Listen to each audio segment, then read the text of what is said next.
Tonight we want you to meet the children who are the face of domestic violence. Maria Shirilli's ex-husband Walter Russ got 30 years in prison Monday in Ontario County for trying to kill her.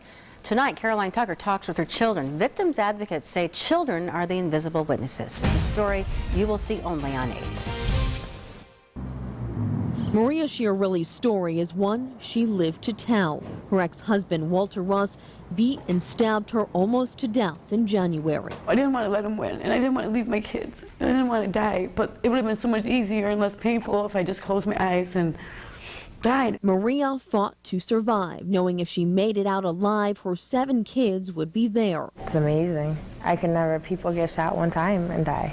And for her to have on the moon 15 wounds is amazing. And for her to be able to talk about it is astonishing. 3-year-old Christina knew Walter Russ since she was 3. He was like a father to her, a man who she says would beat her mother. He never put a hand on us, but I was scared for her. I felt like if I ran and told somebody, or whatever the case may be, told a police officer or whatever, that he would torture her more. Christina says when she got older, she tried protecting her mom. I used to physically make myself sick just so he would let her stop, just enough to come take care of me. But I knew that once I was better, he was gonna go right back to beating her. Catherine Mazzata says that's not uncommon for children of domestic violence. Mazzata heads up Alternatives for Battered Women in Rochester. Well, children are very resilient and very creative in how they try to protect or take care of the parent that's being abused. Mazzata says the children are sometimes forgotten. Oftentimes children are the invisible victims of intimate partner violence, but they're clearly in the homes. They're clearly hearing what's going on. They're clearly the victims. 11-year-old Nayare is Maria's youngest. She always knew. It used to be always arguing to the point where my brothers would just have to pick everybody up and leave, and it'd make us want to cry. It scared her. My dad's an aggressive man, and my mom's so small, and just don't want anything to happen to her. And then there is Chavez. The 18-year-old is physically disabled and says his father is not someone he looked up to. He's glad his mom took a stand. I know that's not an easy thing to do, because he can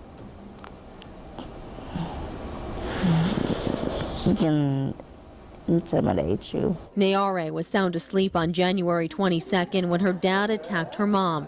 She woke up to police in her home. Were you scared? Yes. I knew something bad happened, and I didn't see my mom at all that morning. Now Walter Russ is headed to prison for 30 years.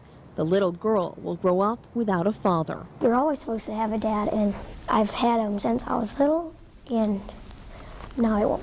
The kids say they're not scared anymore, but hope others like them speak out. Stay strong, believe, and if something bad happens and they're witnessing it, if you're a child, tell a trusted adult or a teacher or something. To someone, anyone who can help.